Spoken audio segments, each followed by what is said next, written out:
A cancer patient's dying wish was to meet Dean Martin. What Dean did next went far beyond anyone's expectations and became the most beautiful act of kindness in entertainment history.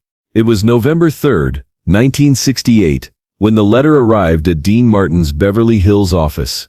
Among the usual stack of fan mail, interview requests, and business correspondence was a handwritten envelope addressed simply to Mr. Dean Martin, Hollywood, California. The return address read Susan Mitchell, age 16, St. Mary's Hospital, Phoenix, Arizona. Dean's secretary, Margaret Donovan, had been handling his correspondence for over a decade, and she developed an instinct for which letters deserved his personal attention. Something about this particular envelope made her pause. The handwriting was shaky but careful, as if each letter had been formed with great effort and determination. Margaret opened the letter and began reading. Within the first few sentences, she knew this wasn't typical fan mail. This was something that would require her to disturb Dean immediately, regardless of what he was doing. The letter was from Susan Mitchell, a 16-year-old girl from Phoenix who had been battling leukemia for 3 years. She wrote with the directness and honesty that only comes from someone who has nothing left to lose. Dear Mr. Martin, my name is Susan, and I'm probably going to die pretty soon. The doctors say I have maybe 2 or 3 weeks left, and I wanted to write to you because my dad always said you were the classiest guy in show business. I've been listening to your music since I was little, and it always made me feel better when the treatments were really bad. I know you must get a lot of letters like this, and I know you can't answer all of them, but I just wanted you to know that your voice has been with me through the hardest time of my life. If there's any way I could meet you before I go, it would mean everything to me and my parents. If not, I understand, but thank you for all the beautiful music you've given to the world. Love, Susan Mitchell. Margaret finished reading the letter and immediately walked to Dean's home office, where he was reviewing scripts for his upcoming television show. Dean looked up as she entered, and the expression on her face told him this wasn't routine business. Dean, Margaret said quietly, you need to read this. Dean set aside his script and took the letter. As he read Susan's words, his famous composure began to crack. Those who knew Dean well understood that beneath his cool exterior was a man with an enormous capacity for empathy, especially when it came to young people facing impossible circumstances. When Dean finished reading, he sat in silence for several minutes. Then he looked up at Margaret and said something that would set in motion one of the most extraordinary acts of kindness in entertainment history. Margaret, cancel everything I have for the next week. We're going to Phoenix. Dean, you have 3 television tapings scheduled, a recording session, and the charity event on Thursday. Cancel all of it, Dean said firmly. This girl wants to meet me, and that's exactly what's going to happen. But we're not just going to meet her, we're going to do something that will make her final days as beautiful as possible. Over the next 24 hours, Dean quietly set in motion a plan that went far beyond simply granting a dying wish. He called his friend and frequent collaborator, pianist Ken Lane, and asked him to clear his schedule. He contacted the head of St. Mary's Hospital in Phoenix to explain what he wanted to do. He arranged for a complete sound system to be transported from Los Angeles to Arizona, and he made one phone call that would transform Susan Mitchell's final weeks into something magical. The call was to Frank Sinatra. Frank, Dean said when his longtime friend and sometime rival answered the phone, I need a favor. Actually, Susan Mitchell needs a favor, and I'm hoping you'll help me give it to her. When Dean explained the situation, Frank's response was immediate and characteristic. What do you need me to do, and when do we leave? On November 6th, 3 days after receiving Susan's letter, Dean Martin and Frank Sinatra quietly flew to Phoenix on Frank's private jet. With them were Ken Lane, a complete sound system, and enough musical equipment to turn a hospital room into a concert venue. Susan Mitchell had no idea what was about to happen. Susan's parents, Robert and Ellen Mitchell, had received a phone call from the hospital the day before, asking if it would be all right for someone special to visit their daughter. The caller had been deliberately vague, suggesting only that Susan might enjoy the surprise. Robert and Ellen, watching their daughter fade away day by day, had agreed to anything that might bring her a moment of happiness. Susan was sleeping when Dean and Frank arrived at St. Mary's Hospital. The cancer had progressed aggressively over the past few weeks, and she was now confined to bed, her once vibrant 16-year-old energy reduced to brief periods of wakefulness between long stretches of medication-induced rest. Dean asked the nurses to wake Susan gently, saying only that she had visitors. When Susan opened her eyes and saw Dean Martin and Frank Sinatra standing beside her hospital bed, her first reaction was to assume she was hallucinating from the pain medication. "Mom," she whispered to Ellen, who was sitting in the chair beside the bed, "are you seeing this too, or am I dreaming?" Ellen, who was crying too hard to speak clearly, managed to say, "You're not dreaming, honey. They're really here." Dean stepped closer to Susan's bed and took her hand in both of his. "Hello, Susan. I got your letter, and I thought maybe you and I could spend some time together." For the first time in weeks, Susan smiled with genuine joy. "You're really Dean Martin." "I'm really Dean Martin," he confirmed with that famous crooked grin. "And this is my friend Frank, and we're wondering if you'd like to hear some music." What happened next transformed St. Mary's Hospital into something unprecedented in medical history. With the permission of the hospital administration, Dean and Frank set up their sound equipment in the recreation room adjacent to Susan's ward. Word spread quietly through the hospital that something extraordinary was happening, and soon nurses, doctors, patients, and family members began gathering to witness what was unfolding. Susan was moved to a comfortable chair in the recreation room, wrapped in blankets and surrounded by her parents and the medical staff who had been caring for her.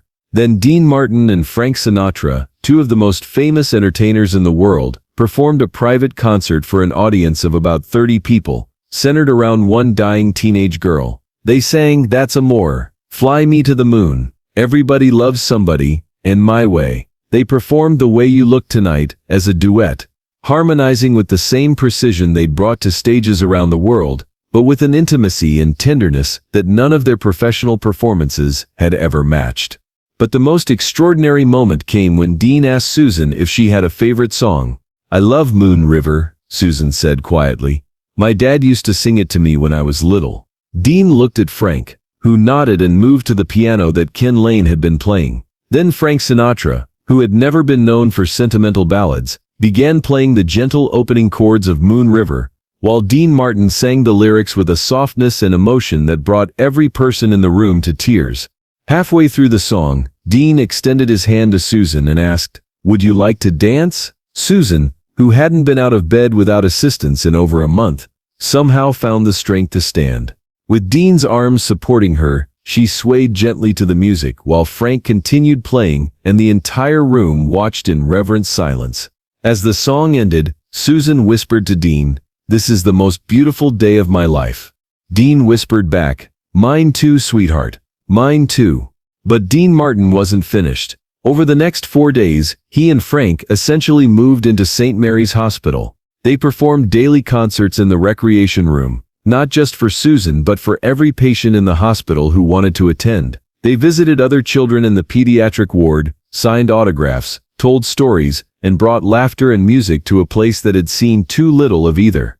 Dean arranged for a complete recording setup to be brought to Susan's room, and he spent hours with her, teaching her to sing harmony on some of his most famous songs. Together, they recorded personal versions of "Ain't That a Kick in the Head," "Sway," and "Volare," with Susan's clear, sweet voice blending with Dean's rich baritone in a way that created something both heartbreaking and beautiful. But perhaps the most extraordinary thing Dean did was to include Susan's parents in everything. He understood that they were facing the worst experience any parent could imagine, and he made sure they felt supported and cared for throughout the week. Dean arranged for the Mitchells to stay in the best hotel in Phoenix, with all expenses paid. He had meals delivered to the hospital so they could eat with Susan without leaving her side. He spent hours talking with Robert and Ellen, not just about Susan, but about their fears, their memories, and their hopes for their daughter's final days. On the 4th day of their visit, Susan asked Dean if she could record a message for her younger brother Tommy, who was staying with relatives because the hospital visits had become too difficult for a 12-year-old to handle. "Tommy," Susan said, into Dean's professional recording microphone, her voice clear and strong despite her physical weakness, "I want you to know that I got to meet Dean Martin and Frank Sinatra, and they're even nicer than we thought they would be. Mr. Martin taught me how to sing harmony, and Mr. Sinatra played piano for me, And we danced to Moon Rivers just like Dad used to sing to us. I want you to listen to these recordings when you miss me, and remember that I'm not sad anymore. I got to do something magical, and you should do magical things too. I love you." The recording session left everyone in tears, but they were tears of gratitude rather than sorrow. Susan had found a way to leave her family with something beautiful rather than just the memory of her illness. On Dean and Frank's final day in Phoenix, Susan asked if she could sing one more song with Dean. She had been working on The Way You Look Tonight, practicing the harmony parts that Dean had taught her, and she wanted to record it as her gift to him. The recording they made that day became one of Dean's most treasured possessions. Susan's voice, still clear and beautiful despite everything she was enduring, blended with Dean's in a way that captured both the tragedy and the transcendent beauty of their week together. When it came time for Dean and Frank to leave Phoenix, the goodbye was emotional, but not devastating. Susan thanked them with the grace and maturity of someone far older than her 16 years, and Dean promised her that he would never forget their time together. "Mr. Martin," Susan said, as he prepared to leave, "you didn't just grant my wish, you gave me the most beautiful week of my entire life. I'll carry it with me wherever I go next." Dean hugged her gently and whispered, "You've given me something beautiful too, Susan. You've reminded me why I became an entertainer in the first place." Susan Mitchell passed away peacefully on November 18, 1968, 2 weeks after Dean and Frank's visit. According to her parents, she spent her final days listening to the recordings she had made with Dean, and she died with a smile on her face while The Way You Look Tonight played softly in her room. But the story of Dean Martin's extraordinary kindness didn't end with Susan's death. When the Mitchell family was preparing Susan's funeral, they received a phone call from Dean's office. Dean wanted to know if the family would permit him to perform at Susan's memorial service. On a gray November morning in Phoenix, Arizona, Dean Martin stood in a small church and sang Moon River for an audience that included Susan's family, her friends from school, the medical staff who had cared for her, and dozens of people from the community who had been touched by the story of the week at St. Mary's Hospital. After the service, Dean established the Susan Mitchell Foundation for Terminal Pediatric Care, funding programs that brought entertainment, music therapy, and emotional support to children facing life-threatening illnesses. Over the decades that followed, the foundation helped thousands of young patients find moments of joy and beauty during their most difficult times. The recordings that Susan made with Dean were never commercially released, but copies were shared with other families facing similar situations, and they became a source of comfort and hope for parents and children dealing with terminal diagnoses. Years later, when interviewers asked Dean about his most meaningful professional experiences, he would inevitably mention his week with Susan Mitchell. "People always ask me about performing for presidents and kings," he would say, "but the most important audience I ever sang for was a 16-year-old girl in a hospital room in Phoenix. She taught me that music isn't just entertainment, it's a way of giving people something beautiful to hold on to when everything else seems dark." Frank Sinatra, who rarely spoke publicly about personal experiences, made an exception when it came to Susan Mitchell.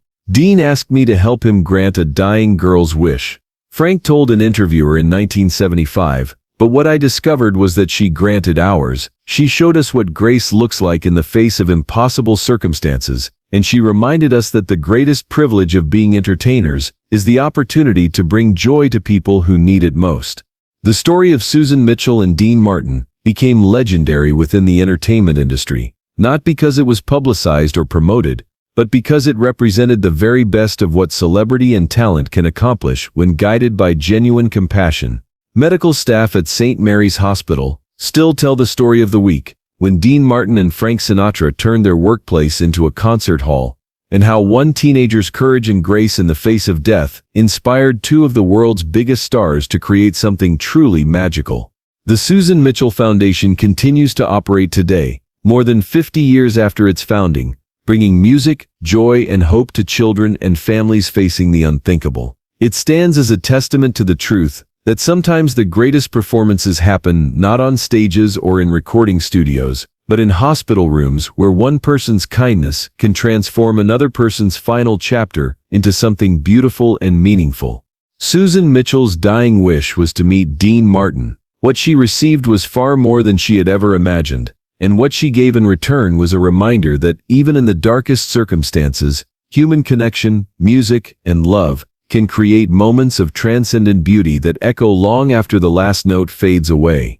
If this story of extraordinary compassion moved you, make sure to hit that like button and subscribe for more incredible tales of celebrities using their fame to make a real difference. Have you ever witnessed or experienced an unexpected act of kindness that changed your perspective on life? Share your story in the comments below, and remember to ring that notification bell for more amazing stories of human goodness in the most unlikely places.